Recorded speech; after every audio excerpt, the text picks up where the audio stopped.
Cette semaine, aux Échos du Vatican, des milliers de malades et d'handicapés célèbrent à Rome leur jubilé. Il s'est conclu par une messe solennelle présidée par le pape. À Rome, le Saint-Père visite le Programme alimentaire mondial, la plus grande agence humanitaire de la planète, une agence de l'ONU qui lutte contre la faim dans le monde. Le concile pan-orthodoxe se prépare depuis 50 ans. Il se réunit ces prochains jours en Crète. Nous parlerons des enjeux dans cette émission.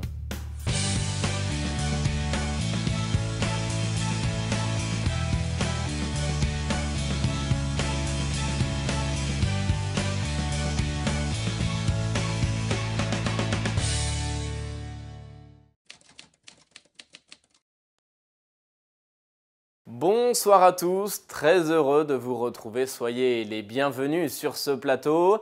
On ouvre cette émission avec la visite du pape ce lundi à Rome, au siège du Programme alimentaire mondial. C'est la plus grande agence humanitaire de la planète, une agence de l'ONU engagée depuis 55 ans dans la lutte contre la faim dans le monde. Le pape y a prononcé 2 discours dont on écoute maintenant un résumé. Il est nécessaire de dénaturaliser et de débureaucratiser la misère et la faim des personnes parce que la misère a un visage et aujourd'hui il est plus facile de nourrir les guerres avec les armes plutôt que les personnes. Le pape François l'a rappelé lors de sa visite au Programme alimentaire mondial, la plus grande agence humanitaire qui combat la faim dans le monde. Accueilli au siège du PAM à Rome par la directrice exécutive Madame Ertarin-Cousin, le souverain pontife a rendu hommage au mur de la mémoire à ceux qui sont morts en mission pour l'Agence des Nations Unies. Il a signé le livre d'honneur et a ensuite tenu son discours en inaugurant la session 2016 du conseil d'administration du PAM. S'exprimant en espagnol, le pape François a rappelé que le PAM est un bon exemple de comment on peut travailler dans le monde entier pour éradiquer la faim à travers une meilleure redistribution des ressources humaines et matérielles en renforçant les communautés locales. Pour cela, il a assuré le soutien de l'Église catholique aux initiatives ayant pour objectif la faim zéro. Il a demandé à tous les membres du Conseil de cesser de considérer la misère et le manque de nourriture comme étant dû à la réalité, comme quelque chose de naturel. La misère a le visage du manque d'opportunités de tant de personnes et de migration forcée. Le fléau de la faim est dû, a rappelé le pape François, à une distribution des ressources égoïste et mauvaise, à une marchandisation des aliments. Gaspiller les fruits de la terre revient à les arracher de la table des pauvres. Il est aussi urgent de débureaucratiser tout ce qui empêche les plans humanitaires de réaliser leurs objectifs, parce que tandis que les armes circulent avec une liberté absolue dans beaucoup d'endroits du monde, les aides et les plans de développement sont entravés par des décisions politiques complexes et incompréhensibles. Embrassade et salut aux enfants dépendants du Programme alimentaire mondial, suivi d'un bref discours sans notes. Voilà comme s'est conclue la première visite d'un souverain pontife au siège romain de la plus importante agence humanitaire mondiale qui s'occupe de la lutte contre la faim. En consignant le discours écrit et préparé en espagnol, le pape François a voulu remercier ceux qui font le travail caché qu'on ne voit pas mais qui rendent possible que tout aille de l'avant. Vous aussi, comme vos témoins, qui sont tombés en service, a-t-il ajouté, avez le courage d'aider en coulisses et de soutenir le courage de vos martyrs. Di fuori nessuno sa come vi chiamate, ma i vostri nomi fanno possibile questo grande lavoro. Personne ne sait comme vous, vous aimez. Et pourtant, vos noms rendent possible ce grand travail de lutte contre la faim. Merci pour ce petit travail, ce petit sacrifice, votre sacrifice caché, petit ou grand, par lequel tant d'enfants peuvent manger, tant de faims sont vaincus. Je vous remercie tant. Et ce week-end à Rome, c'était le jubilé cette fois-ci des malades et des personnes handicapées. Dès samedi matin au Vatican, le pape a rencontré plusieurs centaines de personnes handicapées ainsi que le personnel qui les accompagne. Le Saint-Père a donc profité de cette rencontre pour rappeler la richesse que nous apportent les malades et les défis qu'elles représentent pour l'Église. On regarde un résumé de cette rencontre. Dans nos paroisses, dans nos églises, nous devons accueillir et écouter sans avoir peur de la diversité ni des grandes et douloureuses souffrances et mettre en commun sans discrimination. C'est ce qu'a déclaré le pape dans la salle Paul VI devant plus de 600 participants à la conférence épiscopale italienne pour les 25 ans de l'institution du secteur pour la catéchèse des personnes handicapées. Abandonnant son discours, le pape a rappelé que la diversité est une richesse qui nous aide, nous rapproche et nous lie. Nous avons besoin de mettre en commun, main dans la main, et de ne pas fermer la porte des paroisses, ni de rester indifférents aux autres. Nous avons tous la possibilité de grandir, et si tu es sourd et muet, tu dois te préparer à communiquer autrement. Un religieux qui n'accueille pas tout le monde peut fermer la porte de son église. C'est soit tout le monde, soit personne.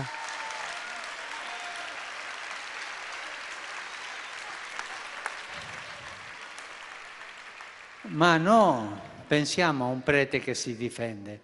No, no, no. Mais non, moi je pense à un prêtre qui se défend. Moi je les comprends tous, mais ils ne sont pas capables de comprendre. C'est toi qui n'es pas capable de comprendre.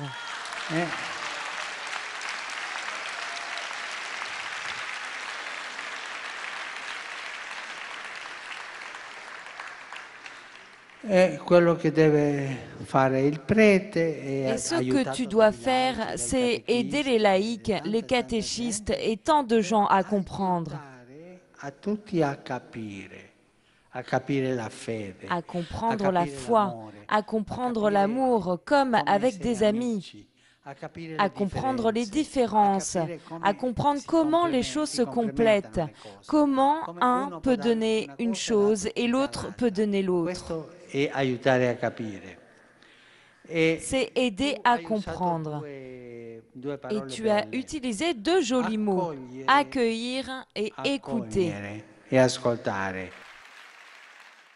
Et après cette rencontre, dimanche, dans le cadre de leur jubilé, des milliers de malades et d'handicapés se sont retrouvés place Saint-Pierre pour une messe solennelle présidée par le pape.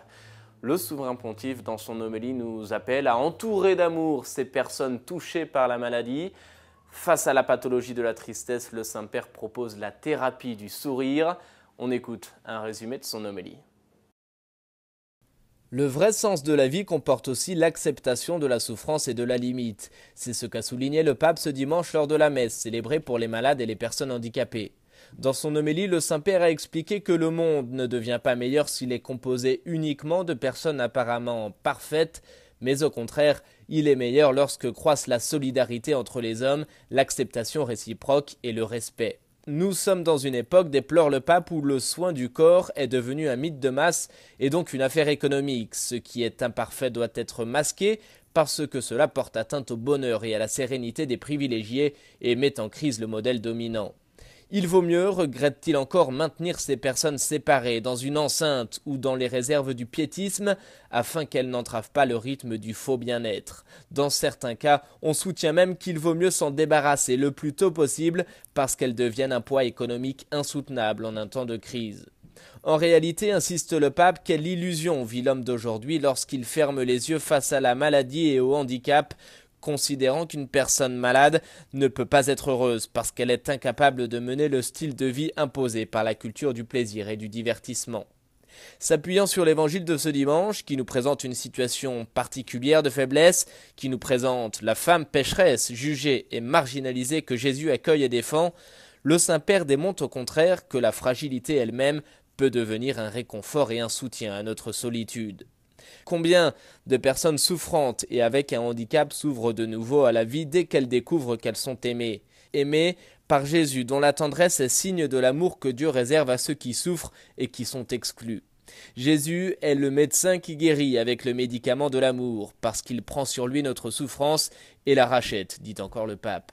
Face aux souffrances physiques et psychiques, face à la pathologie de la tristesse, le Saint-Père propose la thérapie du sourire. Le vrai défi, c'est celui d'aimer toujours plus. Et le Saint-Père de conclure que la manière dont nous vivons la maladie et le handicap est un indice de l'amour que nous sommes disposés à offrir. La manière dont nous affrontons la souffrance et la limitation est un critère de notre liberté de donner sens aux expériences de la vie, même lorsqu'elles nous semblent absurdes. Le saviez-vous ? Jusqu'à maintenant et depuis le début du jubilé en décembre dernier, plus de 9 millions de pèlerins sont venus à Rome. Et à l'issue de cette célébration, comme chaque dimanche, le pape a récité la traditionnelle prière de l'Angélus.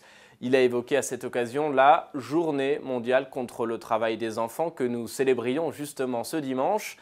Il a rappelé entre autres également la béatification ce même jour en Sicile d'une religieuse italienne. Écoutez.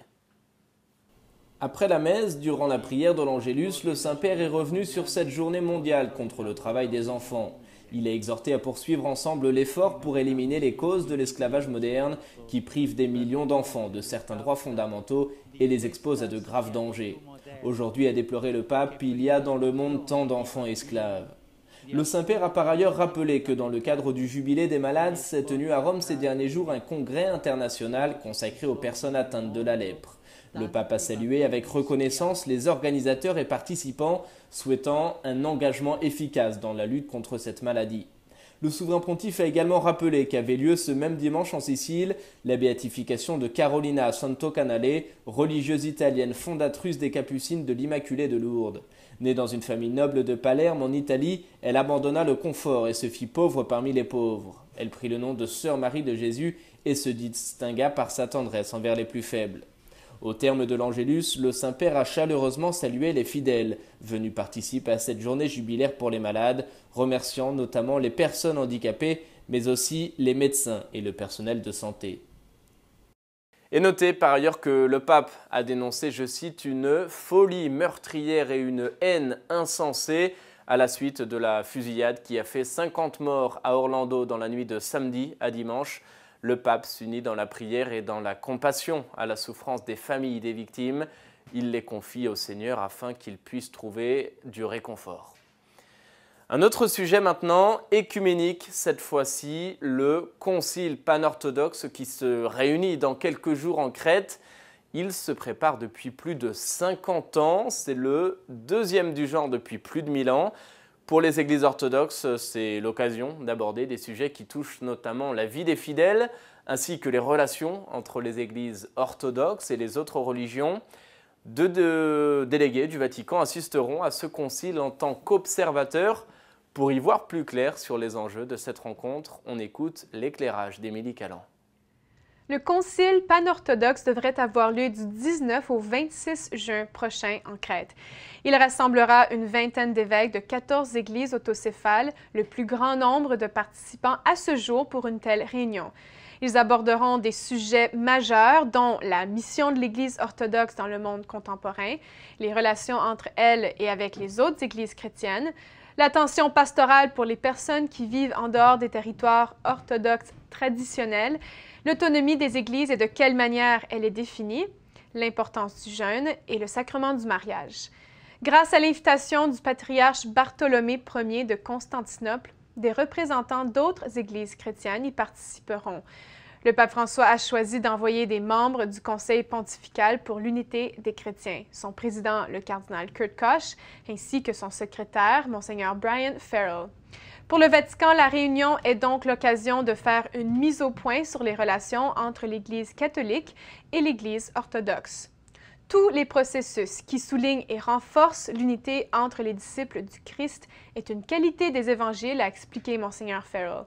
C'est important pour l'Église catholique que le concile panorthodoxe soit un signe effectif de l'unité orthodoxe. Mais déjà, à quelques jours du concile, pas toutes les églises orthodoxes ne sont d'accord pour une aussi grande participation œcuménique. Et à l'approche du Saint et Grand Concile, 5 des 14 églises menacent de se retirer s'il n'est pas reporté à une date ultérieure. Ou encore, ils suggèrent d'avoir un préconcile afin d'aplanir les désaccords. La Russie est la toute dernière après la Bulgarie, la Géorgie, la Serbie et Antioche. L'Église russe compte la moitié des croyants orthodoxes.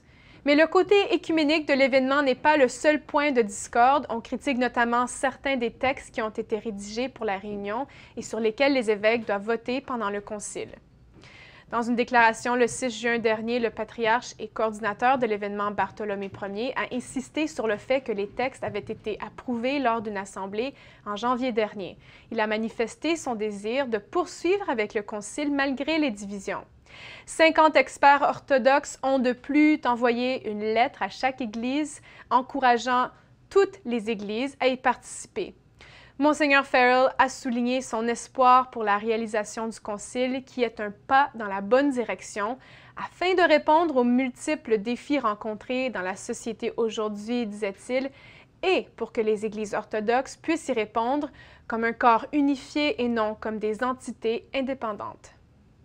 Et retour à présent sur l'audience générale du pape François. Comme chaque mercredi, place Saint-Pierre, le souverain pontife a livré sa catéchèse et il nous livre cette fois-ci une réflexion sur le premier miracle de Jésus, le miracle des noces de Cana.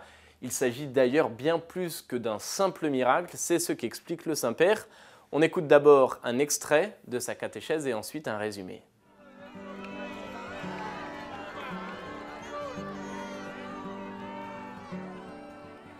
Dando avvio al suo ministero pubblico nelle nozze di Cana, Gesù si manifesta come lo sposo del popolo di Dio, annunciato dai profeti, e ci rivela la profondità della relazione che ci unisce a Lui. È una nuova alleanza di amore. L'acqua è necessaria per vivere, ma il vino esprime l'abbondanza del banchetto e la gioia della festa. È una festa di nozze nella quale manca il vino, ma i novelli sposi fanno vergogna, passano vergogna e si vergognano di questo. Ma immaginatevi voi finire la festa di nozze bevendo tè. Sarebbe una vergogna. Il vino è necessario per la festa.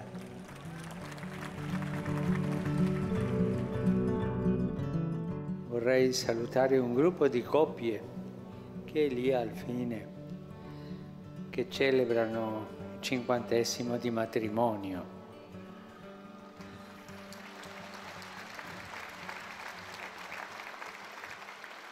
Quello sì che è il vino buono della famiglia. La vostra è una testimonianza che gli sposi novelli, che la saluterò dopo, e i giovani devono imparare. È una bella testimonianza. Grazie per la vostra testimonianza. Frères et sœurs, le premier signe de miséricorde accompli à Cana illumine tout le mystère du Christ et ouvre le cœur des disciples à la foi. Jésus se manifeste comme l'époux du peuple de Dieu et révèle la profondeur de la relation qui nous unit à lui. Le vin exprime l'abondance du banquet et la joie de la fête à laquelle nous sommes appelés. L'ultime recommandation, simple mais essentielle de la Vierge, « Faites tout ce qu'il vous dira », est le programme de toute vie chrétienne.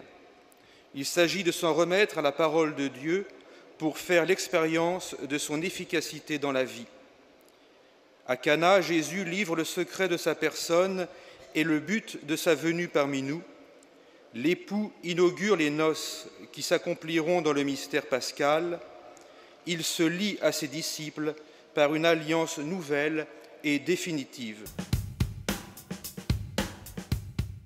La question de la semaine, c'est Capucine qui la pose.